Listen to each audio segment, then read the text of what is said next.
Captain's Log Supplemental. We've arrived at Hamta to assist with a diplomatic request from one of the factions on the world. One of the planet's premier military powers has begun to realize their ambitions of a unified planet through military means, as happened so often in our own history. The difference here being that the Hamus, as they call themselves, are lacking in opposable thumbs. Their warfare usually proceeds with half of their forces being fitted with a saddle apparatus, and the second half riding them as steeds and engaging in combat with sharp claws. This new military superpower has developed firearms controllable with those claws. I would normally say that might be intimidating, but, well, the Hamus are hamsters. Not a single one stands taller than a squirrel. They're built like furry tennis balls. They carry their field rations in their cheek pockets. So far, our biggest hurdle with initiating a dialogue is finding members of the crew that don't either swoon over their inherent cuteness or laugh at the absurdity of the situation.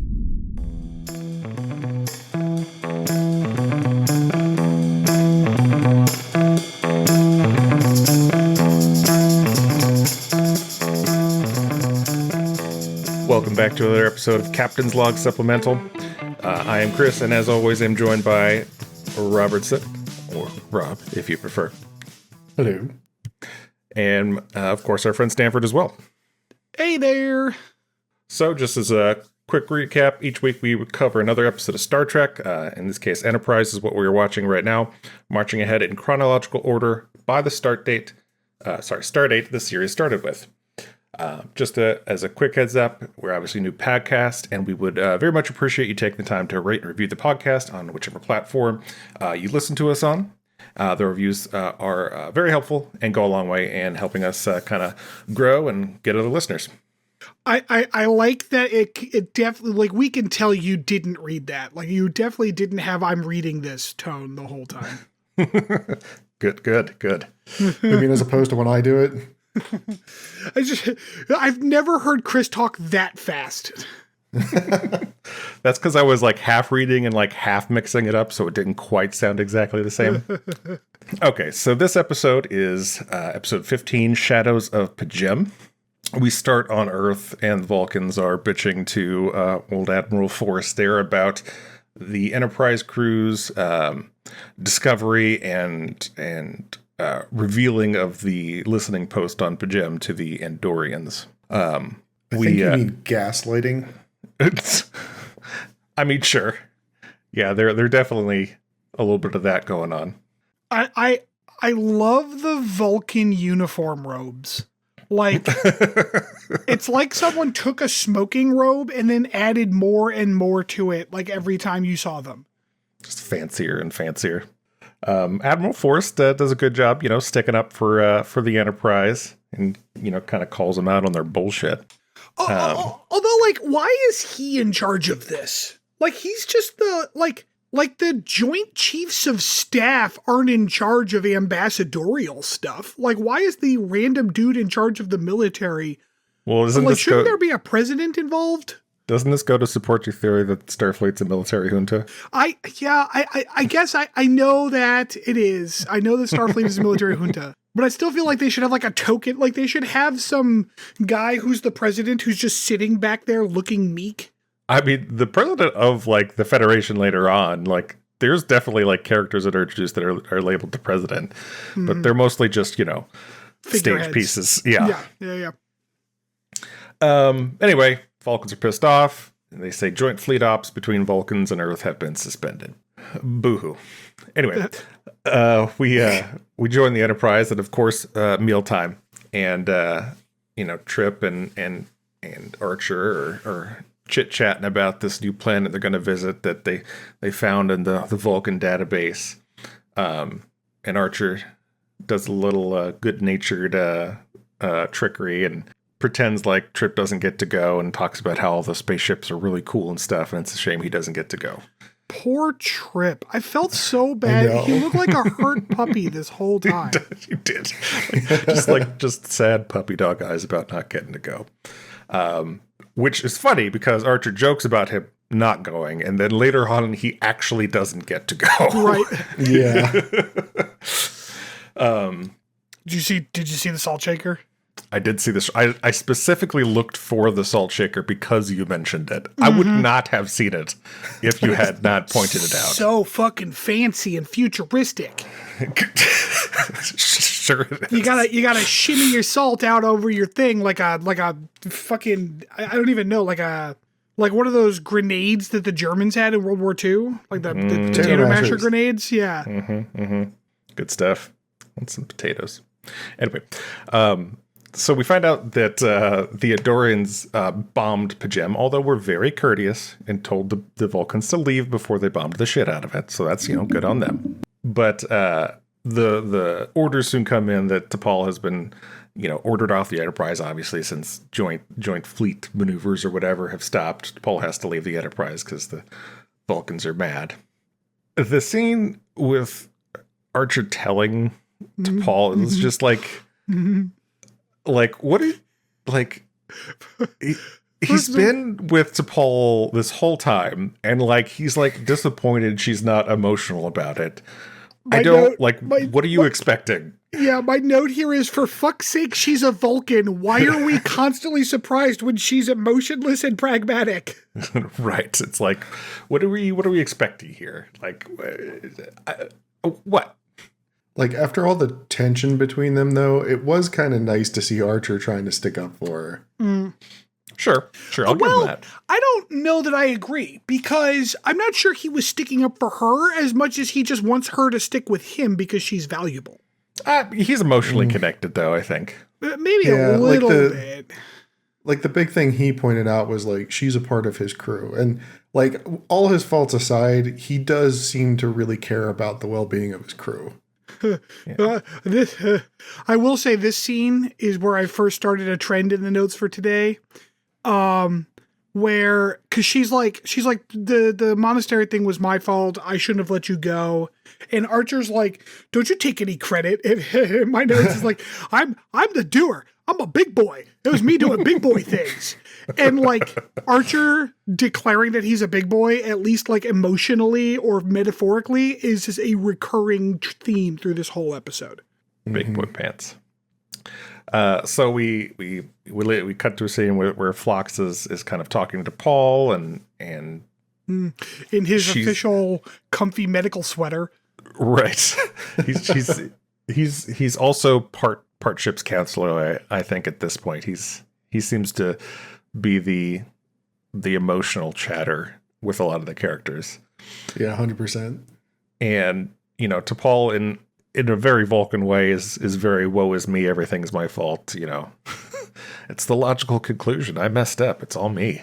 But, Phlox kind of talks her down, I guess, a little bit. And mentions there's a going away party being planned, although I was disappointed we never got to see the actual going away party. I wanted to see what that was going to be like. Yeah. Have you ever seen that internet picture that went around where it's someone wanted a generic birthday cake, so the cake is just black and white and labeled cake, and the decorations are just decorations? That's what I imagine a Vulcan going away party is. It is your birthday. So, as I mentioned before, Archer ditches Trip and decides to take T'Pol on one last ride before she has to go. I don't like how that came out. No. And yet appropriate for how one of these scenes unfolded later on. I'm pretty sure Scott Bakula had some script input on this one. Anyway, so the shuttle pod takes off. Archer and T'Pol are going to visit, and Archer still doesn't understand Vulcans. Continues to try to bond and make small talk with T'Pol, and she's just kind of yeah, okay, yep.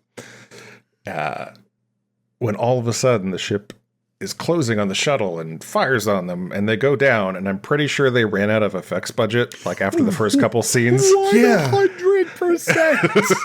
Because it's like oh the room's shaking. Oh wait, and we wake up and they're tied up. The scene wasn't even halfway done. There was supposed to clearly be an exciting aerial duel, and then it's commercial break, and then it's completely resolved. Yep. I'm that.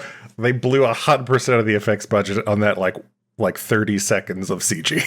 Yeah, like, can you imagine if they actually did finish all that CG and then, like, they're getting prepped to make the cut for the last show, and it's like, well, we need to cut, like, 2 minutes to fit it into the hour.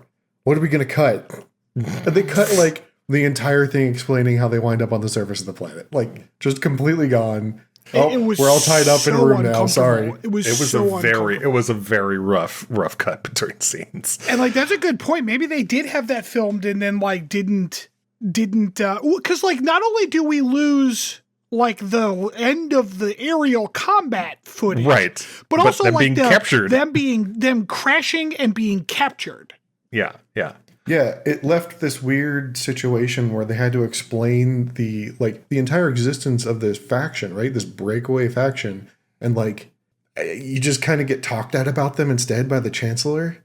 Right. Which, by the way, do they have any security forces around their capital city? Like, just these guys are just flying freely above the capital city, intercepting, alien vessels. There's just nothing else going on. So anyways, after the rough, go ahead. Sorry, I was just going to say, like, I understand that they did have to make some cuts to the footage because we did have a lot of, like, really necessary lingering shots of everybody tied up in this creepy fetishistic way. So, like, they can't cut that shit. Yeah, clearly. So, speaking of which, we cut to them being tied up weirdly. The captors come say hi.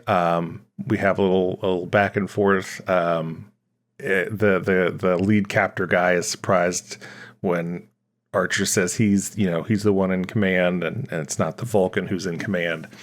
But T'Pol, quickly thinking on her feet, I guess, or butt, I guess in this case, and she's sitting down, it calls the captain the steward of the ship. Mm-hmm. I have like Bakula gave her this look that was like a steward. Couldn't be a cool job. I'm a big boy. I'm a big boy doing big boy things. So like, and I guess she's just gonna lie because she just straight up lied. There was no nuance. There was no like, well, Vulcans can stretch the truth or like make inference. She just straight up lied to these people. Even though it was like a big deal that Vulcans do not lie. And that comes up in many series. Like, don't they have to play it like the Aes Sedai from Wheel of Time where they can't tell outright lies, so they just kind of give you varying degrees of truth instead? Mm-hmm. Well, unfortunately, we don't have like a Wheel of Time expert here in the channel. So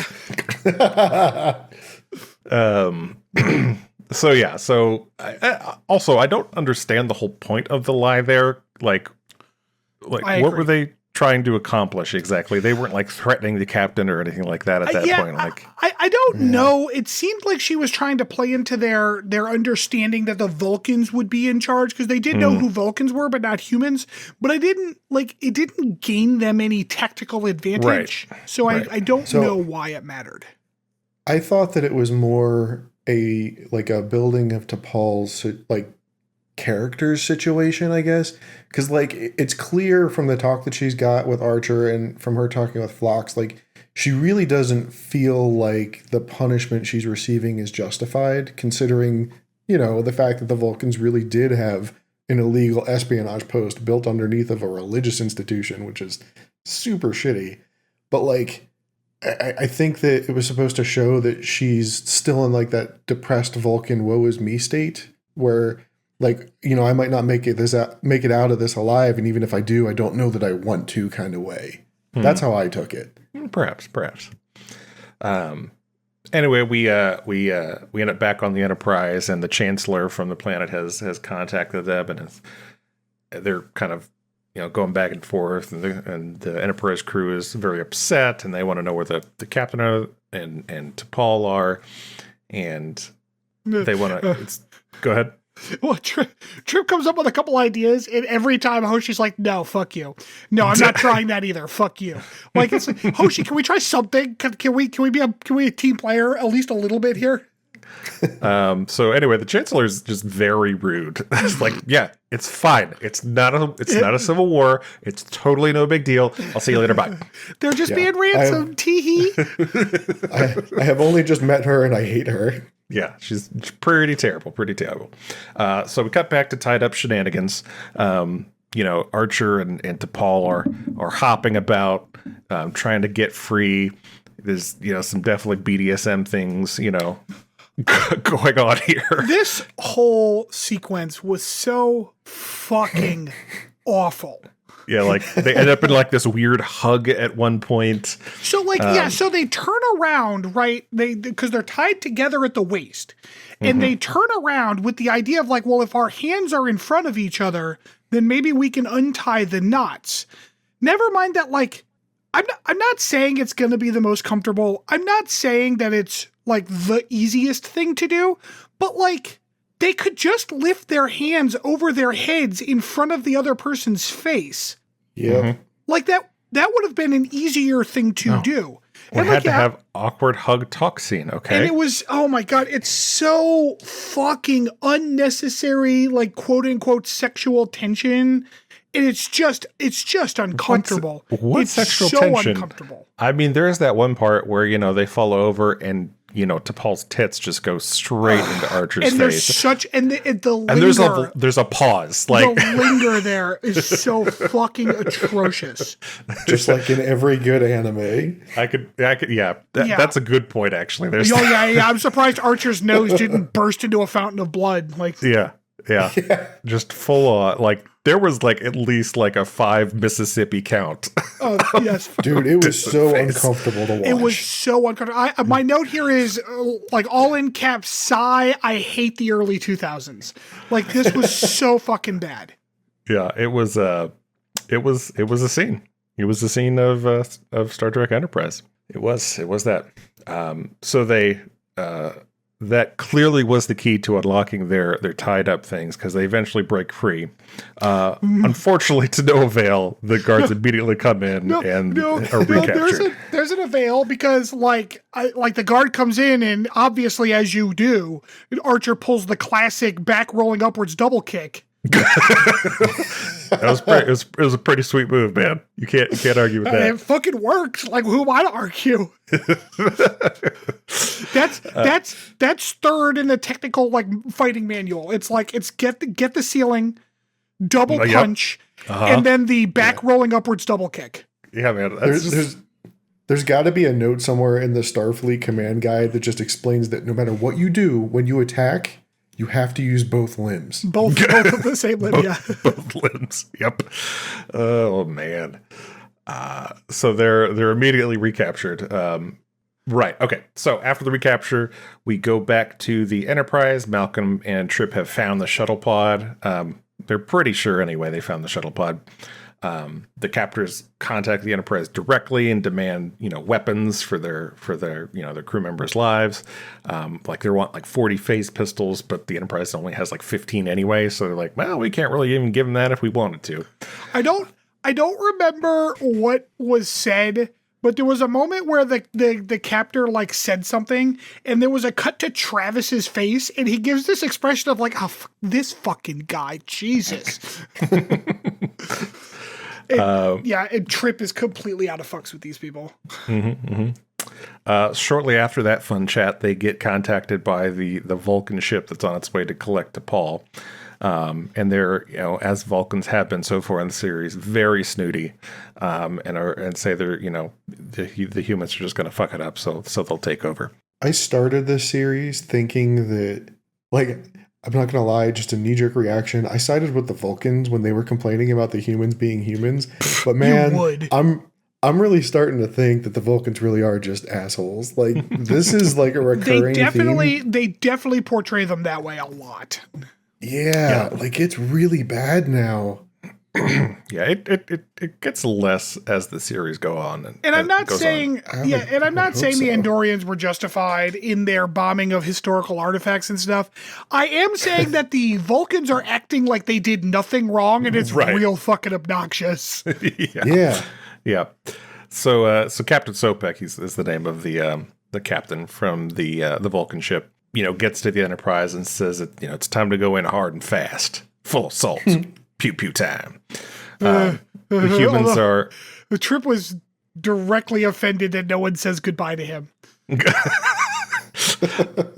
So didn't your mama teach nobody to say goodbye? What the fuck? The humans are understandably worried about a full-on frontal assault and how their crewmates may get caught up in the crossfire. Trip hides the fact that they have found the shuttle and they make the decision to kind of go in themselves.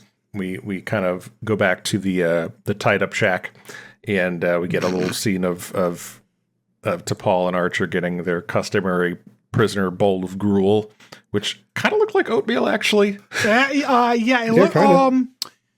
It actually looked like, and I bet it's what it was. Instead of oatmeal, I would say it looked more like soaked barley, like cooked barley. That could be. That's what it looked like to me. Yeah. And we did get a nice fun scene of Archer flopping about, trying to stick his face in the bowl to eat. My note here is, oh yeah, Archer, get you some. Eat it. You're a big boy. You have T'Pol, who kind of dips her finger in her food after, he orders her to eat. Once T'Pol, in this scene first of all, we open this scene with the uncomfortable pan across all of the BDSM knot tying that has been done to these two people. Yeah, that's right. And as soon as this scene has lingered to the point where Archer's telling T'Pol to eat, that's an order, and T'Pol kind of slowly gets down. At this point, we're filming someone's kink, right? Someone who is making this show is into this, and it's very uncomfortable when you think about it that way. I'm uncomfortable now thinking about it that way. It's just, oh my God. It's fucking hell, this show. We do eventually see Archer slop. It's flashing, and he finds a little device in there that was hidden in his bowl of slop. That's a bomb. I don't know why. I very much enjoy the way you say slop, so thank you for that. Sloppy. We cut back. Sopak wants to know where the shuttle went, and Hoshi pulls the classic 90s phone trick. Oh, you'll break it up. I can't. She pushed the static buttons. It's just a couple of buttons that just make static. Yeah. Yep. I'm about to go through a tunnel. Sorry. The space tunnel. Anyway, bye. We go back to Malcolm and Trip, and they're immediately captured as soon as they land. They immediately fail. Yes. Full-on failure right away. Lucky for them, it's the Andorians who have captured them this time. Good old Daddy Shran is there to help rescue Archer and T'Pol. With their badass leather jacket, the Andorian military uniforms. Yep. Can I ask a question about their antennae? How do they make them move? I do appreciate that effect. I thought about that during the episode. Are you acting cinematically? Yeah, how does it work from a makeup perspective? Is there a little, are they remote controlled? Because they seem to move together.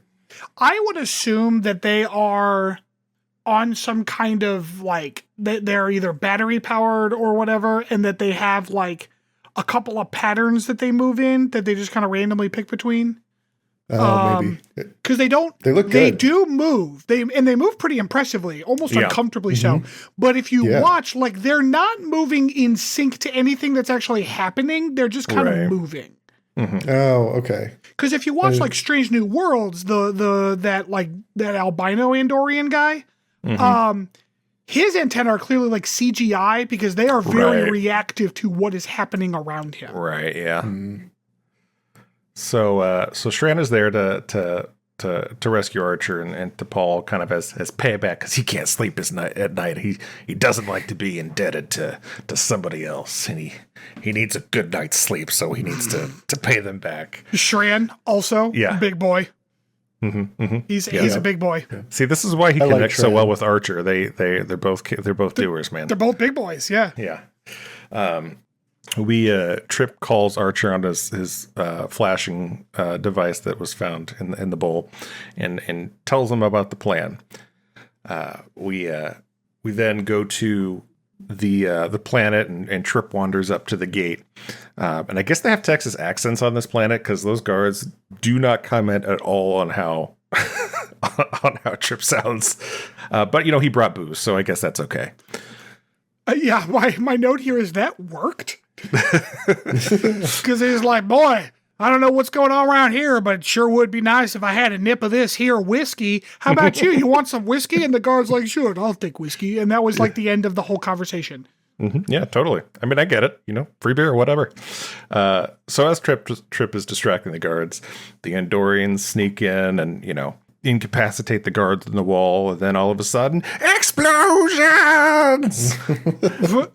The Vulcan assault team bursts through the wall in a much cooler way, if I'm being honest. Yeah, but much less stealthy, though, because the Andorians are doing a good fucking job. Like, they are dispatching people one by one. They're methodical. The Vulcans Very are commando like, style. Fuck this shit, and they just blow their way through. Mm-hmm. So the Vulcan attack starts. The team rescues the prisoners. Shran says his debt is paid and he can get a good night's sleep. Damn it! I'm a big boy. Yeah. We then go out, and then it's Mexican standoff time between the Andorians and the humans and the Vulcans. There's the part where the Vulcan very slowly lowers his laser bazooka. And fires it, and it's just like, what the fuck is he doing? That's right. That's why they had to cut the original CG scene so they could save the money for the laser effects in this fight. For the laser bazooka, yeah. Mm-hmm, yeah. Phaser bazooka. Yeah. So the rebel faction is eventually taken out. And the Andorians and the Vulcans are kind of in this standoff, and then we go into slow-mo time, and the one rebel leader wakes up and grabs his gun, and we get a slow-mo, T'Pol dive in front of the Vulcan captain. It was very dramatic. Yeah, then Shran took that fucker out with a dual-wield phaser shot. Right. So badass. The Andorians do not fuck around. Yeah. Archer, is very concerned about T'Pol and says, "This is my woman. I'm taking her back to the Enterprise. Damn it. I'm a big boy." I'm a big boy. For medical treatment, of course, not for weird sex stuff like they were. No, he already did that in the fucking tie-up shed. Yep. So we eventually get to the med bay on the Enterprise, and Archer waxes poetic about T'Pol and kind of convinces Sopek to leave T'Pol and agrees to speak on T'Pol's behalf to the High Council because, she saved his life and whatnot, which was nice. And they don't outright say it, but it seems like they were definitely pretending she was more hurt than she was. 100%. Yeah. Yeah. Okay. They knocked her out. Yeah. They immediately wake her back up and she's like, should have asked me first, but no, that's fine. Good job. The end. Archer is so fucking pleased with himself. It's like the episode faded out to black with Archer going, "Hey, I'm a big boy." He's so fucking full of himself in this scene. But Paul gets to say, so all is well in the end, I suppose. I found their excuse for that to be complete contrived nonsense. No, it's fine, man. I mean, the Vulcan. I don't know. I don't buy a Vulcan saved another Vulcan, so now everything's fine. I don't see what the problem is. Why the fuck does he care? That is an emotional response. The whole thing about them caring about Pajem was also a contrived response. I don't know, man. It was an episode. It was. It definitely episoded. This is not my favorite. I don't know why I thought this was a good one, from my memory of the title. But I was wrong. This is not a good episode. It's because we got a lot of cool Shran action. It's Shran. The problem is I like Shran because he's objectively badass. His entire thing in this whole thing was we have all kinds of networks with these people who are oppressed by the Vulcans because the Vulcans are assholes. I'm like, oh, fuck. Shran's a fucking freedom fighter. This is awesome. Yeah. So do you think that was actually true in this case? I think so, yeah. Because they had him really deliver... out. What's that? Did you ever find out? If you did, I didn't catch it. The implication, I think, was that... So, the reason that the Vulcans like this planet is it involves some kind of mining and shipbuilding operation for them that they enjoy the fruits of. And I gather that, the people in power were kept in power by the Vulcans because of these lucrative deals, even though they were oppressing their own populations. Yeah, I think that's right.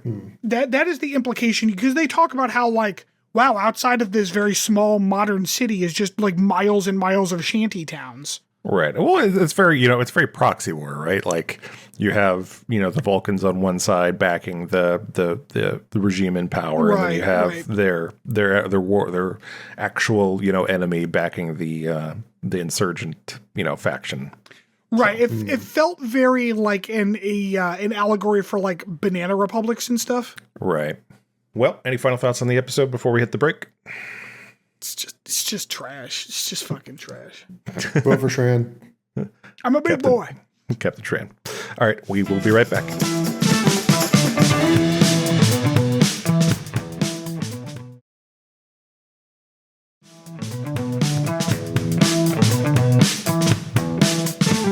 All right, welcome back, everybody. So in this section, our deep dive, I wanted to take some time to discuss some recurring actors that appear in not just Enterprise or one particular series, but actors that have been cast over various iterations of Star Trek, and that play different characters. Star Trek kind of lives in this space where it's something that they can get away with because of all the makeup and stuff they can put on for various aliens, and you can't really tell that they're the same person as easily. Although with certain ones of these characters, they're not as much disguised as others. Mm-hmm. But I want to talk about this. Obviously, on this episode, we have Shran in it, who is played by one of the actors who appears many, many times in Star Trek over many different series, is Jeffrey Combs. Jeffrey Combs obviously plays Captain Shran, but that was not his first appearance in Star Trek. He actually first appeared in Star Trek in Deep Space Nine.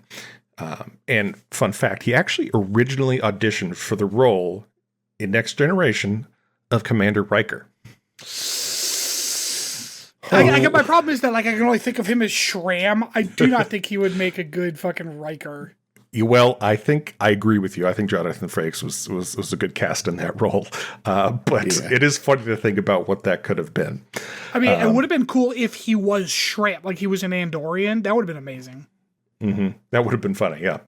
He first appeared in Deep Space Nine in an episode that Frakes actually directed called Meridian, and cast Combs as an alien named Tyron. He later in DS9 also was a recurring. Go ahead. Can you give like a very brief 1-sentence summary of that episode? Because I don't remember titles and shit like that. I don't remember a lot of it, honestly. It's not one of the more memorable ones for me. Okay. To be honest with you, I'm going off of some facts I researched here. So, I see the picture of the alien it was. I'm like, oh yeah, I vaguely remember him. It was pretty mad. But later on in DS9, he is cast as a recurring character, Liquidator Brunt, the Ferengi. Who that is him. That is him. He is Liquidator Brunt. Yep. He is also in DS9 as Wei Yun and the various clones of Wei Yun of the why can't I think of their name? The Shapeshifters faction. Dominion. The Dominion? Yes. He is Wei Yun, who acts as kind of a commander for them and has various clones of Wei Yun. So he appears quite a bit in DS9. He also played a Ferengi named Krem later on in Enterprise. I think total he played 8 different characters over the various Star Trek shows. So he is a frequenter. But he is certainly not the only one who's played a number of different characters. Wait, only 8 though? Only 8? Well, 2 more he gets the free sub. You're right. He just didn't quite fill out that punch card. So there is also a number of other actors who appeared on various Star Treks as various different characters, and mostly different aliens. Occasionally they'll appear as a human too. Tim Russ, who is obviously Tuvok on Voyager, played several characters as well. He first appeared in Next Generation in Starship Mine, which is the one where you have that baryon sweep going through Enterprise, and Captain Picard's kind of there on his own. He was one of the guys trying to steal from, something on the ship. I can't remember exactly what they were after, but he appears as not an alien make at all. He just looks like a human. So it's like, wait a second. Is this the same character? So headcanon here, he was establishing a criminal background so he could later, insert himself into the Maquis with a believable backstory. That's what I'm going with. Spider-Man meme. I remember Tim Russ's non-Tuvok appearance as him being in Star Trek Generations. He was in Star Trek Generations as well. Mm-hmm. Yeah, he's just I think he has background, one line. yeah, he's a background crew member. He's a Yeah. human background crew member. He was also in Deep Space Nine as a Klingon mercenary named Takar, who was attempting to steal a symbiont from Lieutenant Dax. Oh, okay. So, you mentioned he appeared on Enterprise B in Star Trek Generations, and of course was on Voyager later. Armin Shimmerman is another actor who obviously played Quark on DS9, but he appeared in several other roles as well. He was actually the first Ferengi that appeared in Star Trek in Next Generation. Really? Mm-hmm, yep. They did his makeup differently, I think. Yes, absolutely, yeah. But he was one of the first Ferengi who appeared in... So did he reprise that role for Voyager then? Because those two Ferengi from Next Generation show up in Voyager. Well, Quark does... He appears as Quark in Voyager. He does appear as Quark in the first episode of Voyager. But those two Ferengi from Next Generation... You're thinking of two different Ferengi. Oh, they're... Yeah, so the Ferengi that he was one of these ones on this planet they land on. They have these weird laser whips. That one. Okay, yep. I forgot about that one. I was thinking the one where the two, they find the wormhole. Uh-huh. And they have to arbitrate. Yes. I forgot about the stupid they do laser reappear, whip yes. episode. Yeah, I know who you're talking about. But no, this is a different one. He also appears uncredited as a Betazoid gift box, where he's like this silver face thing when the box opens. It's very weird, but it was an uncredited role. What? Yes, I know.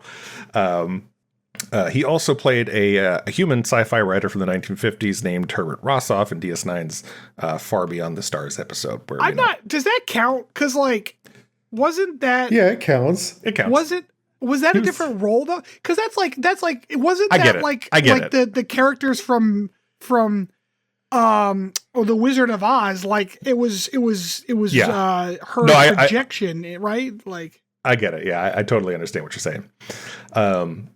That'd be like Brett Spiner also played fucking Sherlock Holmes in a couple episodes. No, he didn't. He played Data.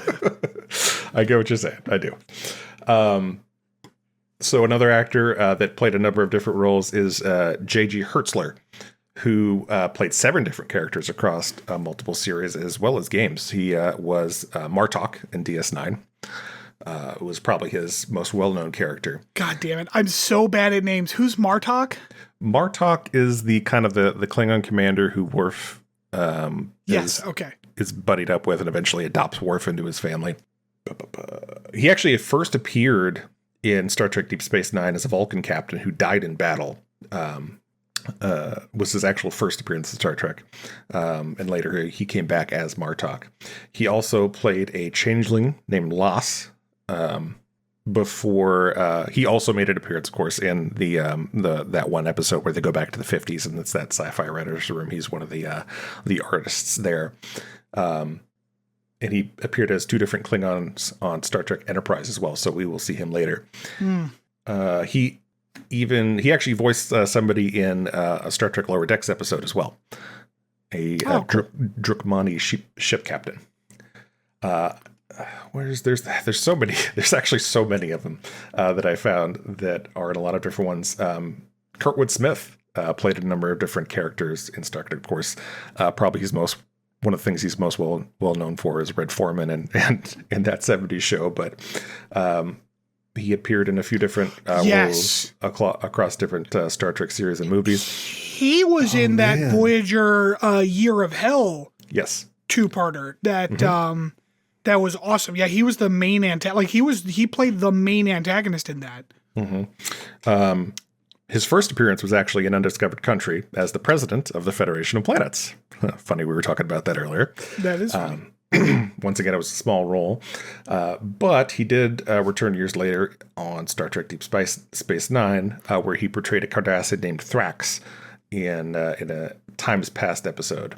I don't remember a lot about that episode, to be honest.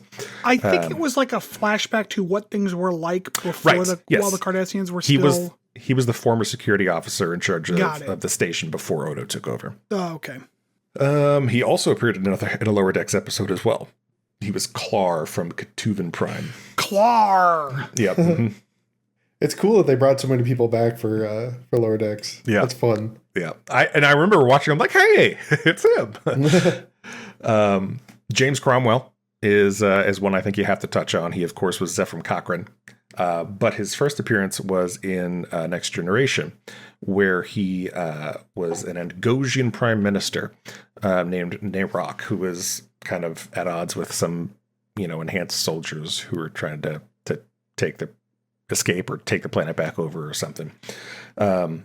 He was actually in one or two other Next Generation episodes. It was a two-part series called Birthright, where he was a Uridian information dealer, as well as he is on Deep Space Nine as well as a just random alien prime minister guy.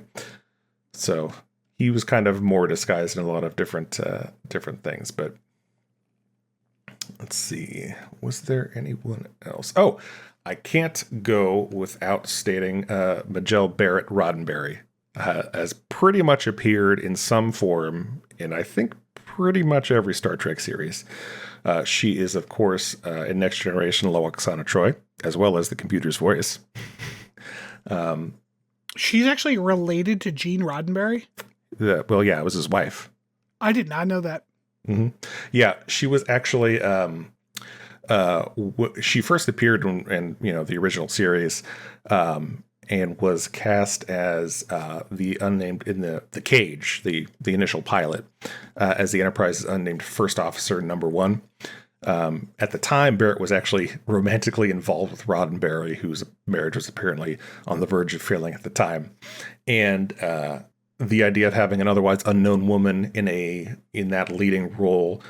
Just because she was the producer's girlfriend, apparently pissed off some people at the NBC network who insisted that Roddenberry give the role to a man, which, sure for the time. William Shatner actually corroborated that in Star Trek Memories and added that female viewers at the test screenings hated her character as well, which, wow. Though, as the computer voice, she's like deliciously dry. Yes. It's weird how much personality that computer voice has. Mm-hmm. But yeah, she's as that voice is obviously in various different films and TV series. So that's kind of how she made her way into almost every Star Trek, basically. At least until more recent series, of course, because she passed away in 2008, I believe.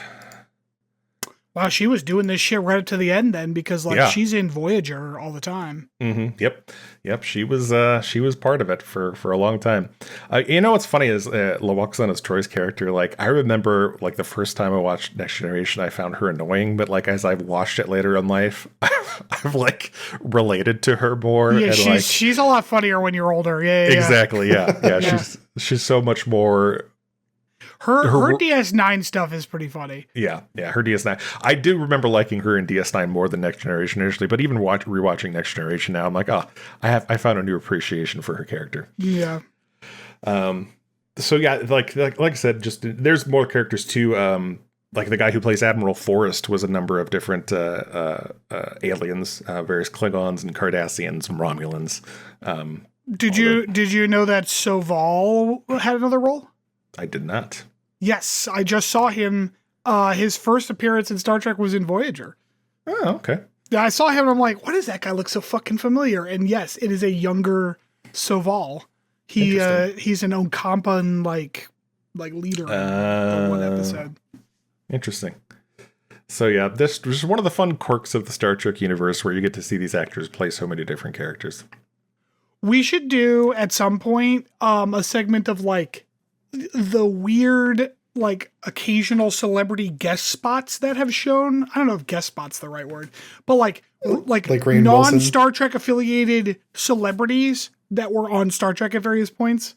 That's another. I thought of that actually. Like, yeah, that's gonna be that's it. Maybe I'll do that next time because like Jason Alexander is in an episode of Voyager. Fun fact: did you know that in that episode of Next Generation where they like bring those people out of like cryosleep, whatever, and they're like from the 90s? Apparently, Robin Williams was cast as one of those characters initially, but had to cancel to film Hook. I just learned this the other day. That would have been really funny. Right? It would have been funny if they named him Mork. He was supposed to be some like fast talking car salesman guy or something. Huh. We were denied Robin Williams in Star Trek, and I'm disappointed. Mm-hmm. All right. Well, that wraps it up for the deep dive section. After our break, we will have a little bit of potpourri.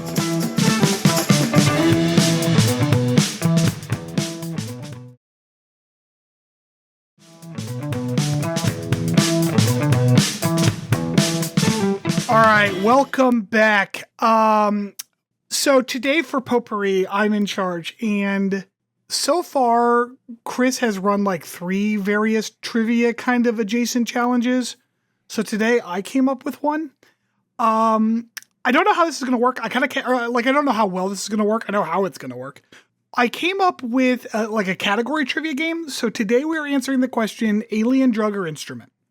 Alien, drug, or instrument? Oh, no. Yes, I am going to give you the name of either an alien from Star Trek, a drug, or an instrument that exists in the real world.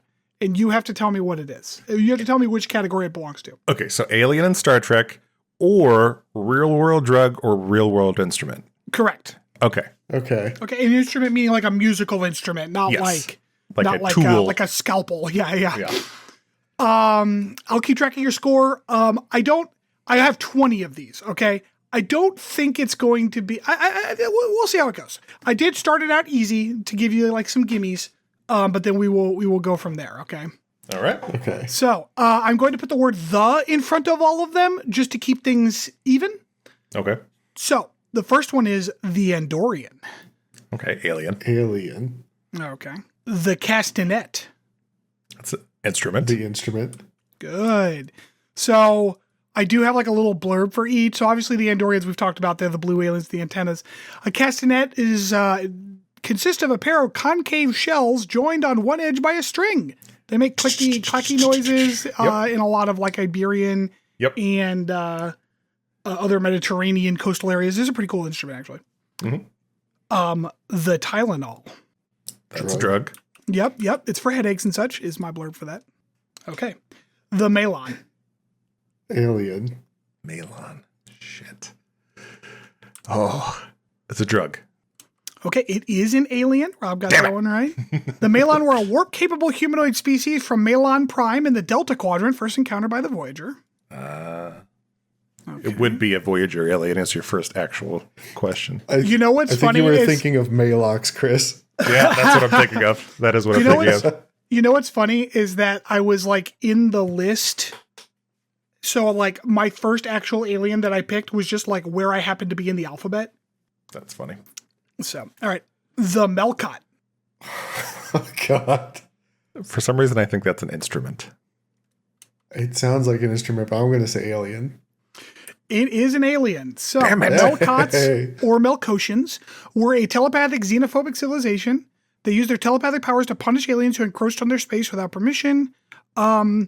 A typical Melcot appeared to physically float without a body. It had a bulbous head and a pair of very bright circular eyes. This is a TOS thing. I'd never heard of. Oh, okay. Yep. That's why I don't remember, because I don't know a lot from that series.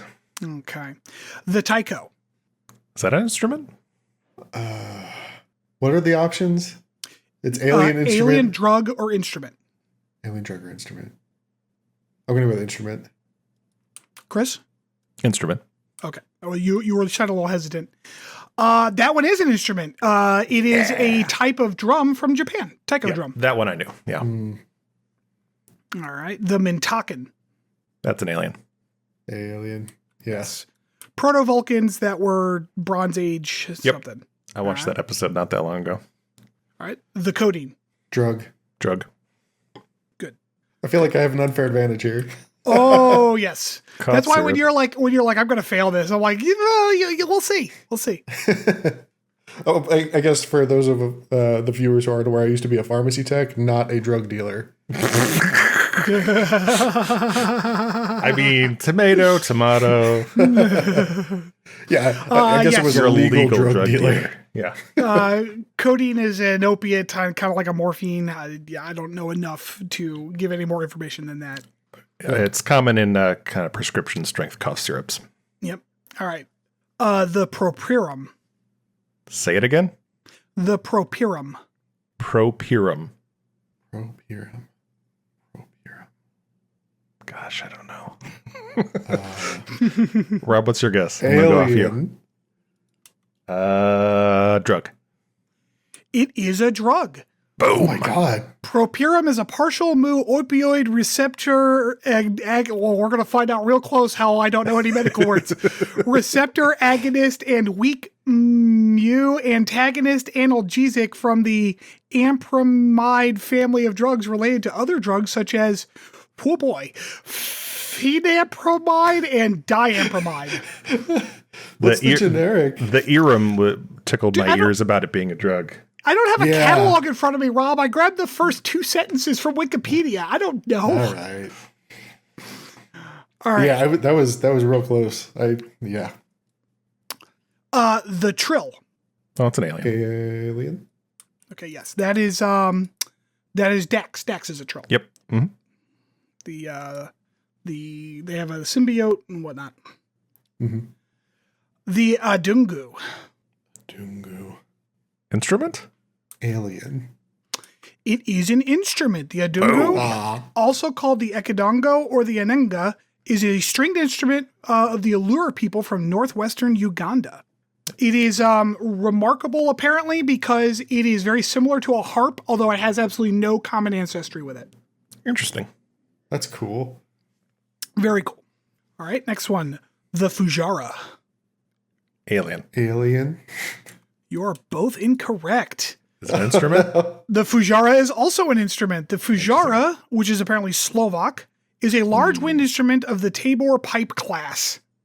Tabor would also be a good one. Mm-hmm. It originated in central Slovakia as a sophisticated folk shepherd's overtone fipple flute of unique design in the contrabass range. Well, apparently I don't know a lot about music either, because those are a lot of words I have never heard before. All right. The Zarentine. Instrument. Okay, once again, that is incorrect. Damn it. Oh, no. Zarentine are an alien. That was my initial thought, too. And then he said instrument. I'm like, instrument. Were a space-faring species near the Klingon space. The Klingons consider the Zarentine to be no match for them. They were actually mentioned in the last Enterprise episode where they had to go on the gas giant atmosphere to rescue the Klingon ship. Man, even last episode, we're bad. Mm-hmm. We Zarentine. are bad. It was like a offhanded dialogue. It was a throwaway line, They were actually there. Yeah. Zarentine. Okay, next one. Tilidine. The Tilidine. Drug? Oh, boy. You know what? I think that's right. Yeah, drug. It is a drug.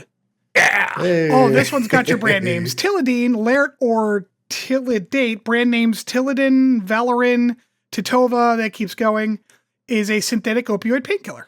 Mainly used in Albania, Belgium, Bulgaria, Germany, Luxembourg, South Africa, and Switzerland. Interesting. So that was Zarentine, Tilidine, the tambourine. It's an instrument. Yes, it is an instrument. You just I wanted like to those put three one of because their they were all similar. The tambourine is, of course, a round frame with little metal discs in it that you shake and do hippie stuff with. Hippie stuff, yes. The peyote. That's a drug. Yes. Yes, peyote is a drug. Small spineless cactus which contains psychoactive alkaloids. Apparently, peyote is the Spanish word derived from the Nahuatl peyotl, meaning caterpillar cocoon. Yeah, that makes sense. And from That's the fun. root peyoni, to glisten. So it's like a shiny caterpillar cocoon. Sure. Okay. The Tanugan. Oh. Man, these are not easy. Well, Alien? Yeah, they started easy. Tanugan. Instrument. It is an alien. Damn it. Intelligent humanoid species and civilization from the planet Tanuga. What is that? What series Naturally. is that in? I don't know. I was going through the list of alien species on Memory Alpha. I tried to find ones where there was an actual picture, so which means that they were in an episode, but like I don't know specifically. Okay. Okay, next one. The Binar. Alien. Alien. Would you say, Rob? Also alien. Okay, yes, they are an alien.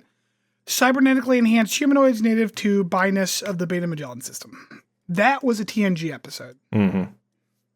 All right, last one. The Horta. The Horta. I'm going to go with instrument this time. What are you thinking, Rob? Instrument. Okay, it is an alien. Boom. Sentient, non-humanoid silicon cycle life form native to the planet Janus 6. There is More an like episode of Anus the 6. there's an episode of the original series where there's like this crystal blob thing that Spock has to mind meld with. It is that.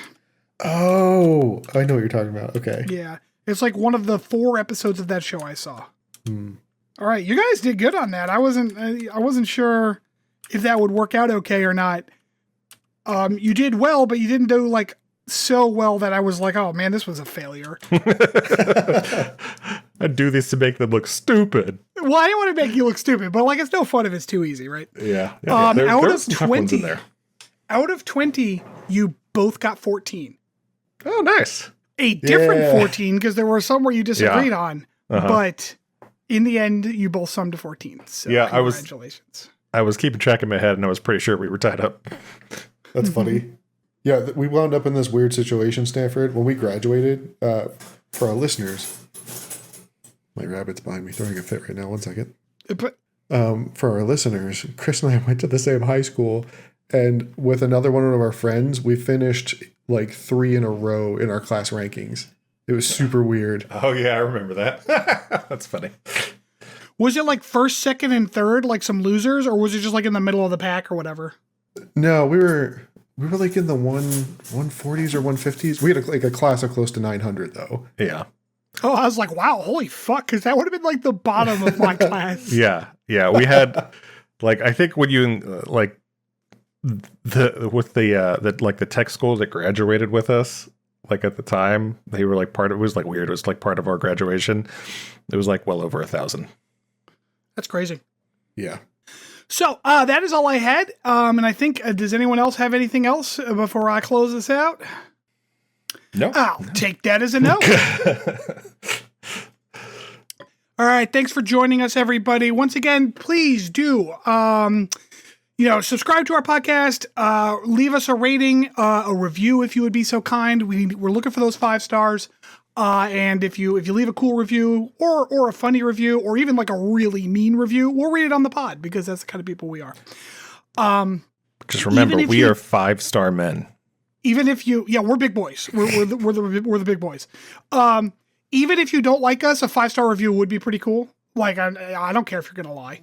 We will be back next week, same time, and we really appreciate you listening to us. So hopefully you have a good rest of your day. Bye-bye.